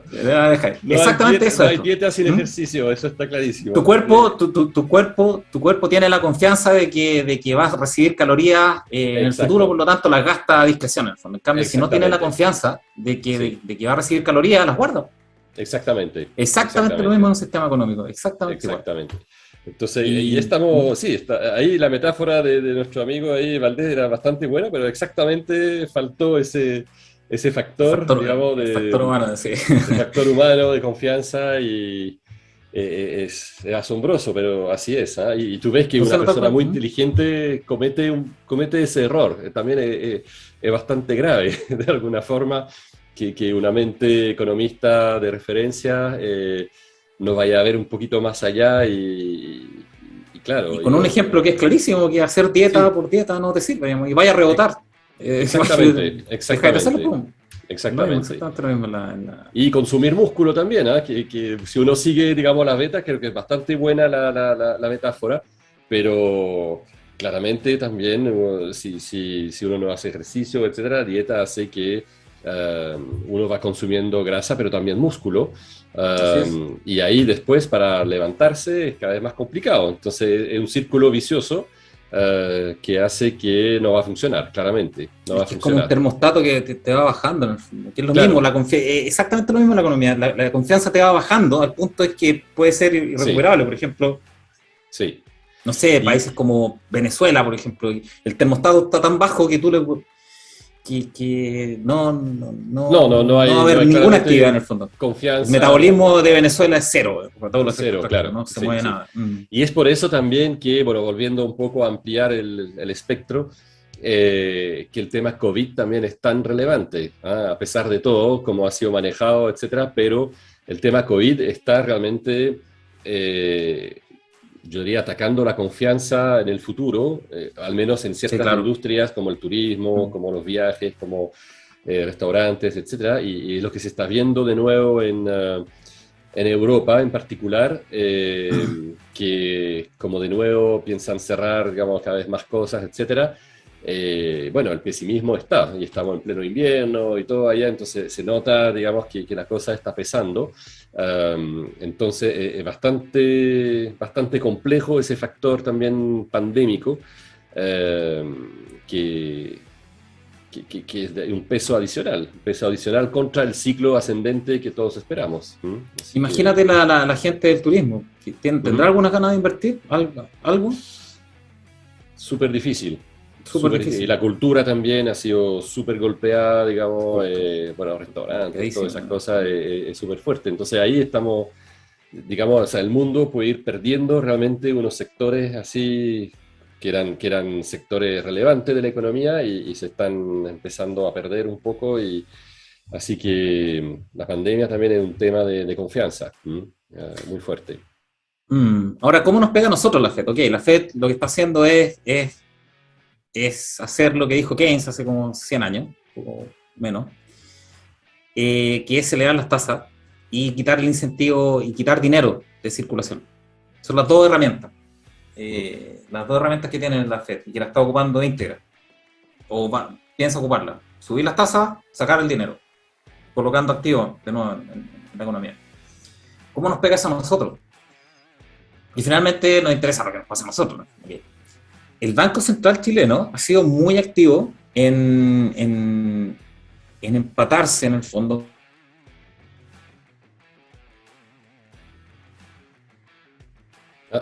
Se congeló. Entonces, no sé si lo vamos a tener de vuelta rápido. Pero ahí no sé. Ah, sí, ahora sí. Sí. Perdimos ¿Sí? Como 20 segundos. Así que tú estabas hablando del papel de la Fed, lo que quería hacer el Banco Central chileno. Lo que pasa es que la Fed está aumentando las tasas y retirando de circulación dinero, vía colocando los activos de nuevo en la economía. Que es exactamente lo que está haciendo nuestro Banco Central. Está aumentando las tasas bastante agresivamente y no sé si todavía, pero probablemente va a empezar a deshacerse de la enorme cantidad de activos que tiene. El balance del Banco Central es gigantesco hoy día. Ha comprado mucho, o compró mucho durante el año pasado activos, bancarios sobre todo, financieros bancarios. Entonces ahora lo que va a empezar a hacer es que ya, corran solo, tomen. Y eso lo puede hacer un banco independiente, un banco central independiente. Por lo tanto, es un bastante lujo el que tenemos en términos de banco central. Porque la deuda, a pesar de ser 100 billones, todavía no depende o no está atada realmente a las políticas monetarias del Banco Central, aún como si lo está, por ejemplo, en Europa, porque en Europa el Banco Central Europeo compra la deuda. Y un poco la Fed también, porque finalmente hay algo que se llama los primary dealers en Estados Unidos, son los bancos que tienen licencia bancaria, que pueden comprar la deuda vía la Fed. Se llaman primary dealers. Entonces, ellos tienen el permiso de comprar deuda de gobierno. Por lo tanto, se financian con la Fed y compran la deuda de gobierno. Por lo tanto, las tasas de la Fed es muy relevante para los bonos de gobierno, para las tasas de interés. Aquí no tenemos ese mecanismo. Por lo tanto, es bastante independiente el Banco Central chileno de la deuda soberana, aún. No está en ese mecanismo, por lo tanto, puede hacer eso. Así es que en ese sentido sí es bastante sana la relación del Banco Central con la economía. Aún, la del banco chileno. Duele, pesa, claro, pero los desbalances que provocamos el año pasado inyectando la cantidad de lucas, adicional a la inflación que se provocó por cadenas de abastecimiento, tuvimos la peor combinación posible el año pasado. ¿Cómo voy a explicar un poco? ¿Por qué se produce la inflación? Hay tres tipos de inflación. Hay una inflación de activos, por ejemplo, las acciones cuando suben, o las casas, que eso es donde se concentra capital en esos activos, en esa clase de activos, pero eso no se refleja en el nivel de precios general de la economía, no se refleja en el IPC o en la UEF. Si suben las casas, o suben las acciones, o suben la renta fija, los bonos, no se nota. ¿Me escuchan? ¿Sí? Sí, te escuchamos, sí. Eso no se refleja en el nivel de precios generales, la gente no lo percibe en el consumo habitual. El otro tipo de inflación tiene que ver con la apreciación o depreciación de la moneda, que es, obviamente nosotros sufrimos mucho con el dólar. El dólar se apreció mucho y por lo tanto nuestra moneda se depreció y por lo tanto las cosas importadas subieron mucho de valor, de precio, por ese efecto. Entre ellos los autos, por ejemplo. Yo no puedo creer que un Jimny cueste 15 palos. ¿Qué onda? Claro. Y el otro se va a hacer. Y el otro adicional, que es el clásico, lo que siempre vemos es la oferta y demanda. O sea, que nosotros tuvimos mucha disrupción de la oferta por las cadenas de abastecimiento logístico, por lo tanto tuvimos la combinación probablemente de los tres. Concentración de capital en ciertas cosas que se concentraron en las acciones, por ejemplo, sobre todo las americanas. Disrupción de la oferta, por lo tanto aumentó de valor el precio por falta de oferta en relación a la relación oferta-demanda, y la depreciación de nuestra moneda que hizo que los bienes importados aumentaran de precio. Tuvimos todas esas combinaciones posibles. Y por ende ahora el Banco Central quiere eliminar esas distorsiones, o quiere dejar que la economía corra, porque hay mucha, por las inyecciones obviamente de liquidez y la tasa de política ultra relajada que tuvo hasta mitad del año, pasado, me parece. Ahora corre solo la economía, ya no necesita incentivos monetarios, ya no necesita incentivos centralizados. Que corra la economía sola, que le vamos a quitar los incentivos monetarios a la creación de dinero, etcétera, etcétera. ¿Cuál es el problema de eso? Para eliminar la inflación, que el gobierno corre o la parte fiscal corre por cuenta propia.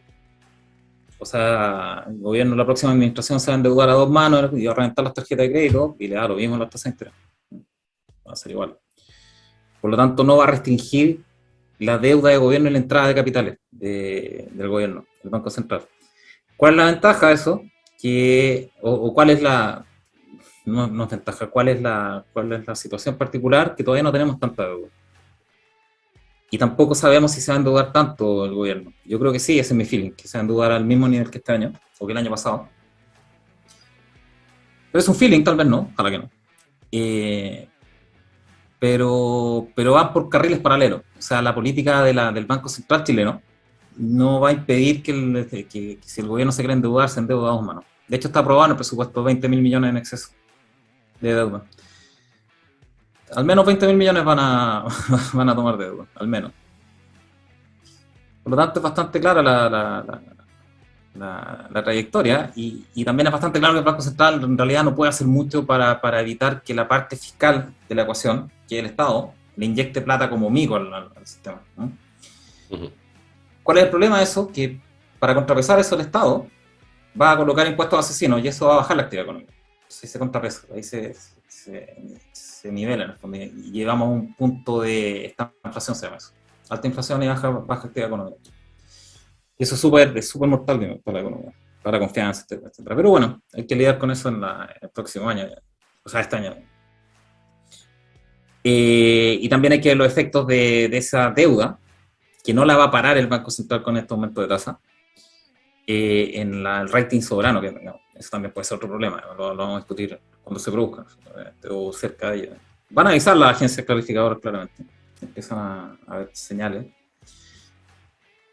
Así es que eso, yo no sé si hay algo más que discutir, no sé si los lectores tienen alguna pregunta, tú, Alen, si hay alguna, o comentario, o discusión, o pelea. No, la verdad es que es muy relevante porque hay un tema también un poco de la tasa de interés con respecto al valor también relativo de las monedas.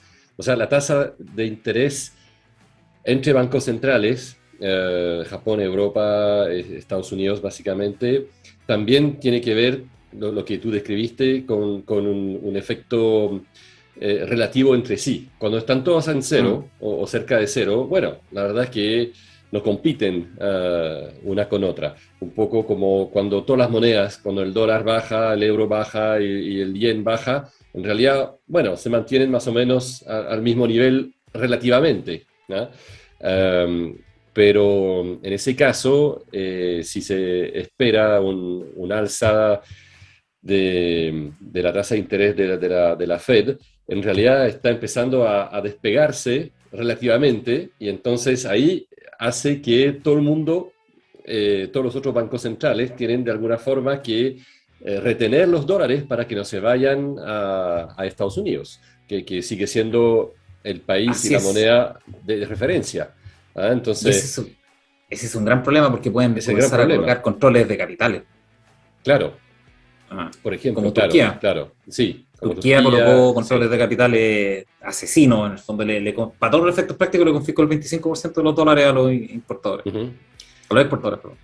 Claro, entonces si la Fed sube algo, ese algo es lo que le va a restar al Banco Central chileno, que va a tener que por lo menos poner algo más para reducir el atractivo de Estados Unidos, para comprar, digamos, bonos allá, etc. Entonces, y eso puede también, porque claro, si la Fed sube 50 puntos, bueno, aquí más o menos no sirve con 50 puntos, hay que subir 75 puntos o algo así, digamos, un poco más, por la que no somos a igualdad. Entonces, la Fed podría también tener un efecto inflacionario, o sea, no inflacionario, pero, perdón, sobre un efecto de subir aún más la tasa la tasa de aquí, de Chile, y eso puede ser, digamos, que sea un efecto más bien deflacionario, un efecto que al ser más caro el dinero, la economía va a tender a enfriarse más todavía. ¿Mm? Es que van por Entonces, carriles paralelos. sí, El combate sí. del Banco Central, subir las tasas del central, es para desincentivar el tomar créditos, Ujú, eh, para desincentivar el tomar créditos privados o, ahí habría que estar en la mente de Marcel y de los consejeros, o hacer que los instrumentos de inversión relacionados a renta fija aumenten su rentabilidad, por lo tanto la gente tenga menos incentivos de colocarla en consumo y ujú, meterla en instrumentos de inversión, depósitos a plazo, etcétera, que han subido harto, de hecho están cerca del 4%, ¿eh? claro. Han subido Ah, harto. sí. Por lo tanto, ese incentivo, ahí yo no sé, ahí ya habría que, insisto, estar en la cabeza de los banqueros centrales, Sí. pero o desincentivar la toma de crédito, que no creo que haya mucho de eso, o incentivar el que la gente coloque el capital, que tiene el exceso de capital, en instrumentos de inversión, y que no los mueva. Porque Claro. finalmente lo que genera la inflación es el movimiento del circulante. Entonces, cuando Ujú, la gente lo estanca, llamémoslo de esa manera, en un depósito a plazo, lo que dice que ujú. no se mueve, no consume. Exacto. Ese yo creo que es el incentivo del Banco Central. El tema de las tasas de interés de los bonos, sobre todo los privados, los corporativos, Ujú. eso es mercado en el fondo. Si, Sí, si sí. No, pero finalmente no. me expresé mal. O sea, lo que quiero decir es que el Banco Central chileno va a tener que subir aún más su tasa de interés de Sí. referencia si, Mm, si la Fed en Estados Unidos sube más su tasa, mm. Sí, claro. ¿cierto? Porque de alguna forma va a ser un poco una referencia, la referencia está subiendo, entonces ellos también tienen que subir, seguir O un sea, poco para relativamente no ser menos atractivo. pero ¿Ah? la equivalencia sería, ok, prefiero depósito a plazo en dólar en Estados Unidos que depósito en peso en Chile. Claro, más o Digámoslo de esa menos, manera. sí, a No, grandes no, rasgos, sí, sí. no tiene, Pero no tiene tan. ¿Mm? sí, no, y lo otro, digamos que es muy relevante, que tú lo habías mencionado también, es si por alguna mala gestión perdemos el rating, digamos, de país de inversión, digamos, el rating de Eso, inversión, porque eso nos ahí pega. efectivamente un Eso nos 50%, pega. 50 puntos más en la Fed significa que aquí en Chile tenemos que aumentar por lo menos 100. O sea, Mm. digamos, hace que nuestro efecto, para que tenga un efecto nacional de mantenerse atractivo con respecto a Estados Unidos, nos va a costar cada vez más caro. ¿Ah? Y eso también, por eso que ahí hay varias cosas que tienen un efecto multiplicador. Por eso que creo que si la Fed empieza a subir su tasa de referencia, a nosotros nos puede también afectar más o menos fuertemente según sea nuestra política y nuestra gestión, digamos, interna de la economía, de todo. ¿Ah? Porque nos va a costar cada vez más caro. Ese es el problema. Imagínate el escenario en el que tenemos esa situación, pero adicionalmente empieza a caer la actividad económica. Por lo tanto, tenemos una Ujú, tasa, digamos, llegamos a la mitad de año al 6%, 7%. El Banco Central deja la tasa de referencia 7%. Y se ve en la situación en la que existe una actividad económica cada vez más baja, por lo tanto tiene la herramienta, supuestamente, de bajar las tasas para incentivar el crédito y la ujú, economía, ujú. pero no lo puede hacer porque la Fed No está lo puede subiendo hacer. tasas. Exactamente, exactamente. ¿Y cómo está Está en la una situación muy cosa? complicada. Exactamente, por eso Es bien que peludo. exactamente, por eso que todo lo que ha pasado, los 60.000 millones de dólares que se han ido y todo, es muy, muy malo porque es lo que he dicho en live anteriores, digamos, el problema son los procesos, los círculos viciosos. Los Mm. círculos viciosos son mortales, de hecho, porque van amplificando cada vez más una cosa que puede parecer menor o que podíamos perfectamente manejar en tiempo normal o en tiempo de buena gestión, pero se va amplificando cada vez más y se toma además malas decisiones encima de eso, la verdad es que ahí es exponencial, digamos, ahí pum, la cosa explota rápidamente y no hay cómo salir. Esa para mí es un poco el temor del efecto amplificador que podría tener un alza de interés de la Fed en la Mm. situación de Chile hoy por hoy, digamos. Así que Yo no sé Así si que quieren bueno, ver mercado o lo dejamos hasta aquí, si en tienes la sección algo, de sub. sí, no sé, Bueno, la podemos verdad es revisar el que dólar, ¿eh? No sé cómo. Votación del el público. dólar ha ¿Quieren ver bajado un mercado? poco, ¿ah? Sí, sería bueno ver un Sí. poco cómo se ubica, sí. Vamos a ver, Sí, yo creo que siempre es a ver si. bueno si lo Están tenemos como chequeando lo que sección. comentamos con los mercados reales. Sí, Sí, es claro, bueno eso. exactamente, exactamente. Mm. A ver, espérame. Déjame ver si puedo. Siempre me pela cable este. Chrome es un pelacable. Mm.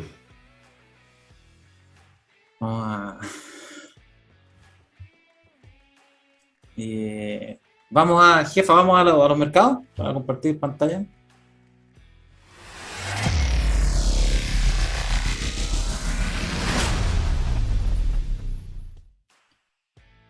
Ya. Espérame.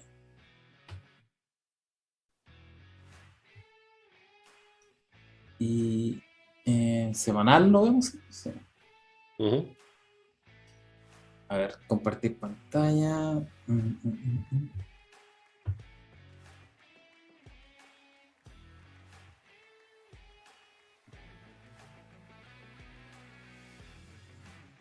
¿Se ve? ¿Sí?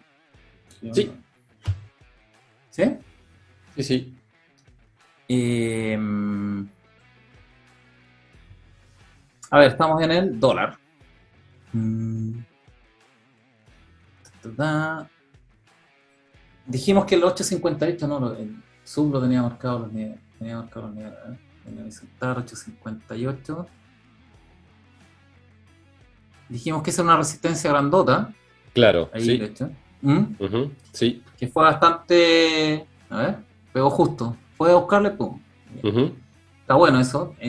La siguiente sería 8.34, si no me recuerdo. claro. Veamos. Está 8.34.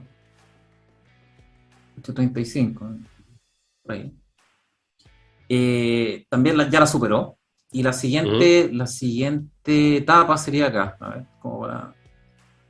Pinta mucho que va a llegar a los 800. ¿Mm? el Pinta 800. mucho. Sí, Mm. sí. Pinta mucho ese trayecto, como que Ujú, no tiene demasiada resistencia, al menos a nivel de precio. Ahora, la lógica fundamental, llamémoslo de esa manera. ¿Cuál es la expectativa de la economía este año? Que van a aumentar los impuestos se pagan en pesos, y va a aumentar la emisión de deuda, que la van a hacer en dólares, lo más probable, no en pesos, porque si no dejan la crema en las tasas de interés. Por lo tanto, ujú. la lógica es que se necesiten más pesos y entren más dólares.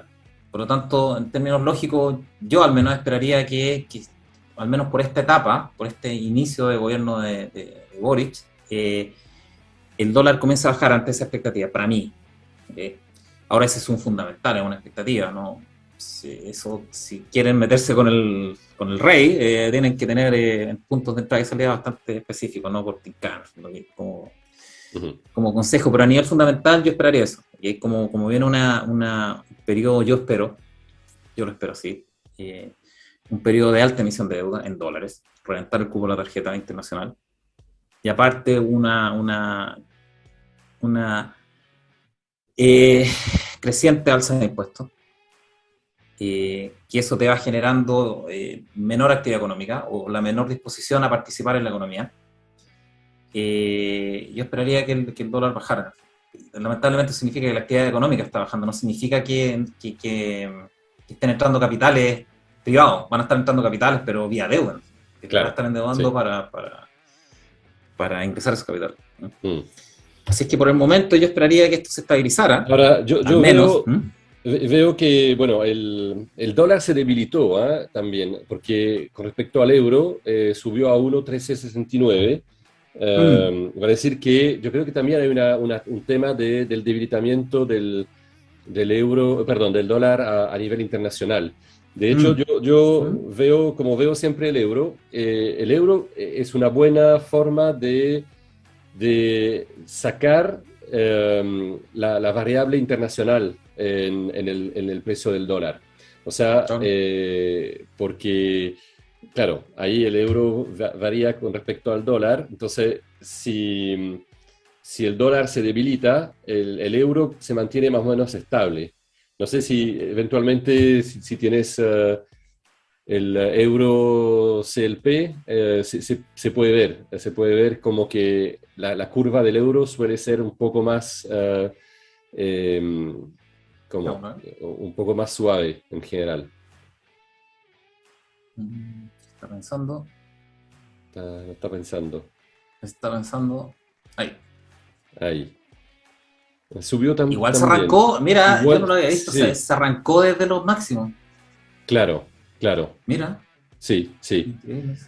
Entonces, de alguna forma, eso para mí sería más representativo del riesgo país Chile con respecto a una moneda internacional, Mm. porque, porque saca un poco lo que es lo que es el dólar, digamos, o el dólar internacional, la Y en fortaleza o esta, a no del ver, dólar internacional. déjame ver en este cómo andamos de. ¿Cuáles son los niveles de semanal? Sí.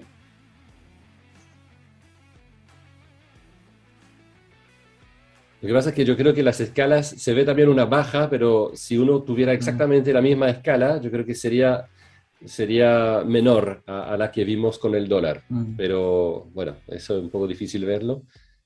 9.20 y acá, aquí.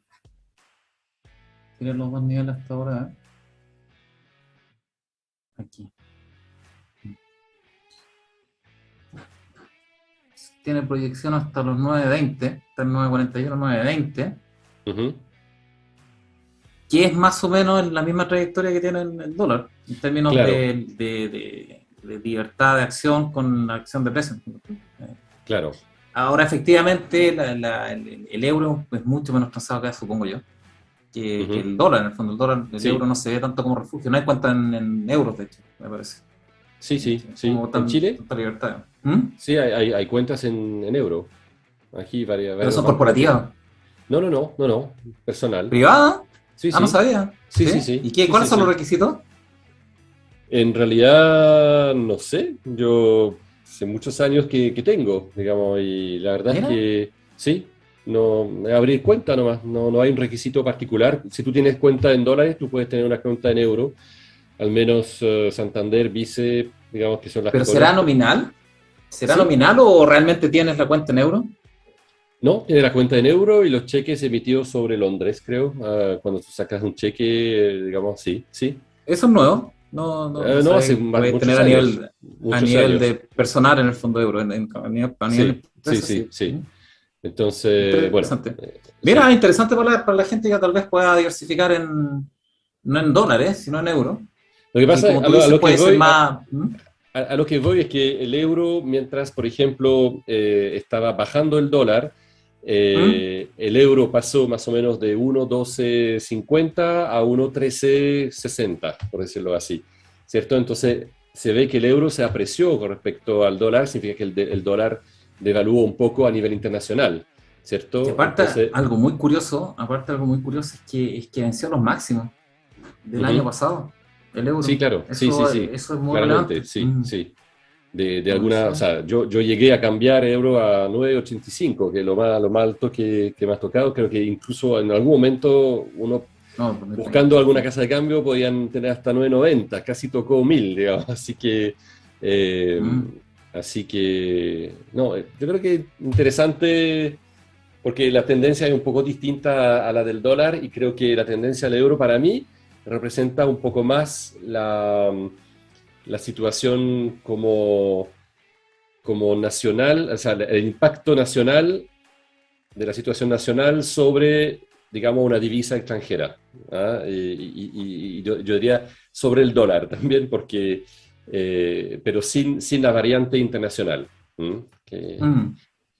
Así que bueno, Es importante el estudio de los activos que tú tengas en el país en distintas monedas, porque si crecen todas, ujú, si en todas se ve un alza en ese activo, eso claro, es un mercado alcista, de hecho. sí. Ujú, Si por ejemplo, el activo está creciendo, como lo hemos comentado en Venezuela, en Argentina, que la bolsa en términos nominales sube mucho, pero el peso se deprecia, lo único que está Claro. haciendo la bolsa y el activo es compensar la pérdida de valor de la moneda. Exacto, sí. Entonces un mercado alcista es cuando suben todas las monedas, para todo el efecto práctico. Exacto. Sí. No sé si hay los lectores querrán ver algo adicional. Veamos los blue chips de Suba, ¿eh? ¿VT cómo está el Sí. Bitcoin? Yo creo que fue una masacre ahí. ¿Se recuperó? A ver, veamos. Nah, tampoco tanto. No. O sea, se ve masacre, Dios, porque están como acostumbrados a que Sí, suba sí. mucho, pero... Una masacre. Pero... A ver, déjame verlo una mirada. ¿Está en semanal también? Sí, está en semanal. A ver...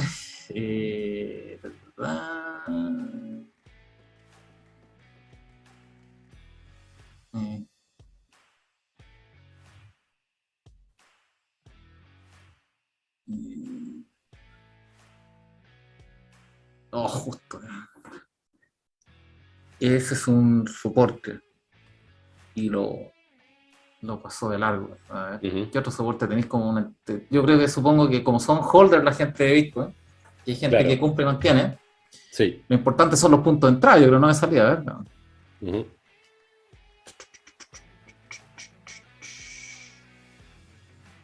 Mira, estoy cerca de un punto de entrada. Esa es una buena, ¿eh?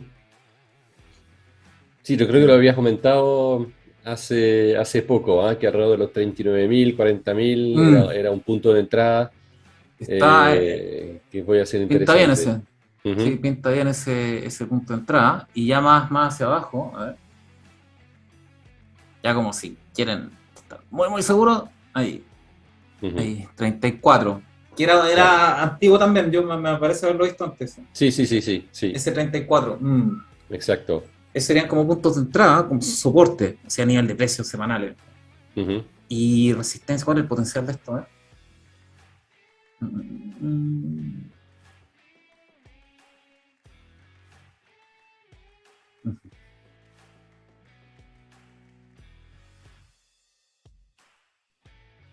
58.6. Sería como una potencial. Sí, tirada, pero igual repetiría más o menos la misma. La misma montaña rusa, digamos. Lo que pasa es que cuando hay nuevos máximos, en general sube el techo. Donde hay nuevos máximos. En general, no siempre. Claro. Igual cuando hay nuevos mínimos, te baja el piso. O sea, tienes una entrada más baja y por lo tanto más atractiva. O sea, cuando se producen nuevos mínimos, ¿no? En general. De lo que uno puede ver. Así es que eso con Bitcoin, no sé si quieren ver algo más de blue chip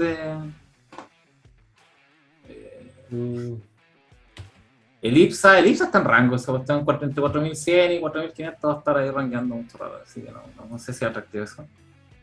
No sé si tú quieres ver algo más, ¿Alain? No, la verdad es que... ¿No?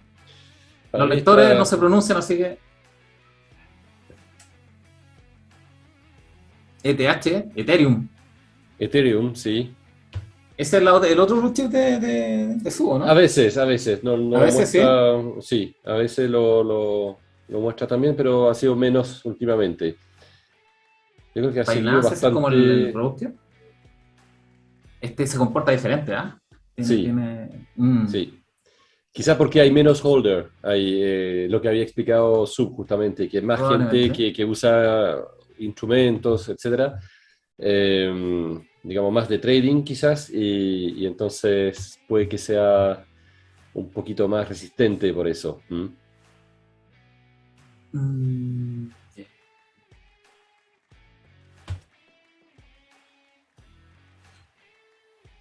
Oh, es bueno ese rango. Está peligroso ese rango. Tendría que cerrar semanal sobre este para que esté fuera de peligro, digamos así, al menos a nivel de precio. Mira, no tiene nada aquí. Nada que lo soporte el precio. Claro. Ojo allá, para los holders. Claro. O sea, si son holders, da un poco lo mismo, pero sí. Ojo ahí, está peligroso este rango. Puede ser una baja Ujú. considerable y no tiene soporte todavía. O sea, aquí está el soporte. A diferencia del Bitcoin que tenía como se veían como más soportes Claro, de ahí precio. se ven velas bastante grandes también históricamente, ¿ah? Se ve rayas Por ahí eso como son, bien, sí. mira Es esta, como oh, no esa apto para está suba cardíacos, de digamos. esta. Sí. No Eso apto para no- cardíacos. Claro, no, no sé, pero insisto, aquí este rango está bien peligroso. Mm, Si cierra por sobre esta a nivel semanal, ahí puede ser una buena entrada, puede. Disclaimer, ujú. programa de entretenimiento, pero mientras está aquí bajo no, difícil ahí está, pero bueno. Así es que eso, no sé qué otro activo quieren ver. Bonos de Chile, ese es interesante, ¿eh? De veras que no lo hemos visto. Para verlo, para verlo, el ratio del CL 10 años. Ah, subió hoy día, lamentablemente subió, y subió harto. El bono en pesos. No sé si lo ha reflejado acá esto. Sí. Ahí, sí. Mm. Lamentablemente está subiendo, que es Sí. es la trayectoria, ¿no? Sobre todo con la Fed subiendo, va a empezar a subir tasas y eso va a afectar a todo el mercado de capitales, que significa crédito. ¿No? Los créditos van a seguir subiendo, Ujú, tasa de los créditos, y obviamente con ello también las restricciones y las condiciones para pedir uno. Eh, Lástima, digamos, eso. ujú. Sí, Eh, la verdad es que está muy alineada si mm, tuviéramos ahí lo que la conversábamos con media. esto. Sí, la verdad es que está muy, muy alineada. Mm. Ahora, si hay que pensar en una degradación de clasificación, Así no, ahí sí, sí, aquí rango hacia claro, arriba. claro. Estamos hablando de, así como rápido,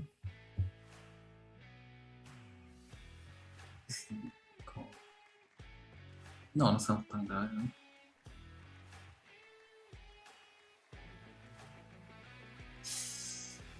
8 fáciles, ocho Yo creo que sí, satisfacción sí. fácil de tackles. Mm, ujú, Sí, pues sería un rebote, ¡pum! claro. Veamos, ojalá que no sea esa degradación, pero si se produce, ojo con los créditos, con los que tienen créditos de tasa variable, ojo ahí. No sé si a esta altura ya lo puedan cambiar por tasa fija, o si conviene, en el fondo, a esta altura ya, a este Mm. nivel de tasa. Lo más probable es que no, sí. Lo más probable es que no, y que tengan que bajar el plazo, en el fondo, o sea, que no lo puedan tomar a los mismos Ujú, 30 años, 25 años que lo habían tomado antes. Sí, sí, yo creo que ujú. hay que ajustarse de pantalones, ¿no? Si ya no va a ser Claro, pero hay efecto muchas cosas ya que no podemos hacer, no, no ¿ah? hay O nada que hacer. sea, no. Si no se hizo hace 3 años, Mm. 2 años, la verdad es que ya es muy tarde, ¿ah? Eso fue 18 de octubre de 2019, ahí cambió todo. Así que ¿Qué es el TIP? La tasa interbancaria. Está en 5,34. Esa es él ha bonita también subido, de ver, pero esa no. sí, ¿Ah? ha subido también, ¿ah? Sigue Mm, subiendo. 5,34 creo que está. ¿Eh?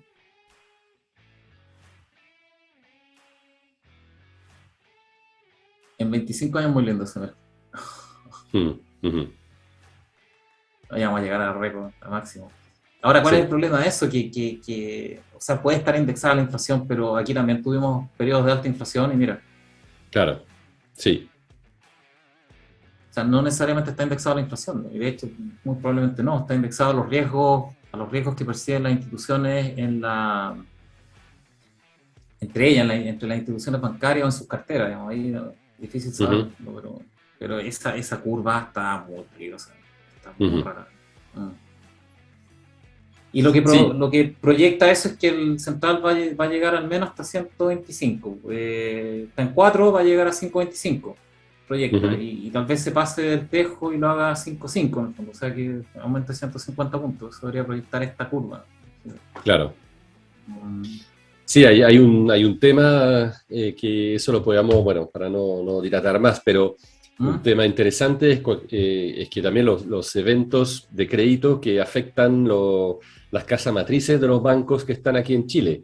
Ha pasado en algún momento cuando hubo la crisis del euro, ¿cierto? ¿Mm? Con Grecia y todo, que, por ejemplo, el BBVA, el Santander, se dice que estaban como recogiendo capitales, digamos, aquí en Chile y mandándolo a Europa, justamente para hacer caja.